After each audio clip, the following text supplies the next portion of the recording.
మొదటి సినిమాకు సంతకం చేసిన మోనాలిసా. ఉత్తరప్రదేశ్ ప్రయాగ్రాజ్లో మహాకుంభమేళాలో వెలుగులోకి వచ్చిన మరో మోనాలిసా పూసలమ్ముకునే తేనెకల్లు సుందరి సోషల్ మీడియాకు సంచలనమైన న్యూస్ను తీసుకొచ్చింది. ప్రయాగ్రాజ్లో అంత రంగరంగ వైభవంగా జరిగినా సరే ఈ ముద్దుగుమ్మ గురించి చాలామంది సోషల్ మీడియాలో మాట్లాడుకున్నారు. పూసల దండలు, రుద్రాక్షలు అమ్ముకునే ఈ అమ్మాయి ఇప్పుడు సెలబ్రిటీ హోదాకు చేరుకుంది.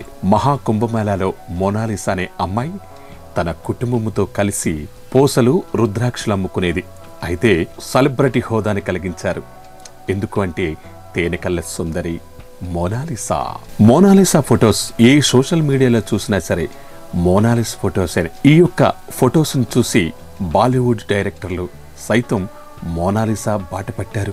బాలీవుడ్ డైరెక్టర్ సనోజ్ మిత్రా ప్రకటించారు, ఇప్పుడు ఈ అమ్మాయితో మేము సినిమా తీస్తాము అని.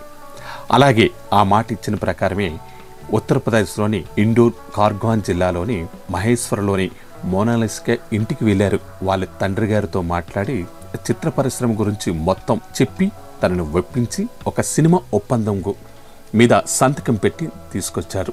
సనోజ్ మిత్రా తెరకెక్కిస్తున్న ది డైరీ ఆఫ్ ద మణిపూర్లో మోనాలిసా నటించబోతుంది.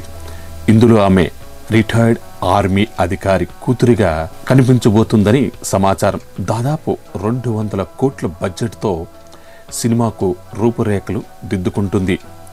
సినిమా త్వరలోనే Tollywood star hero Raj Kumar Rao సోదరుడు అమిత్ రావు నేపథ్యంలో నటించబోతున్న మోనాలిసా ఏప్రిల్ నుంచి సినిమా షూటింగ్ ప్రారంభమవుతుంది. All the best Mona Lisa.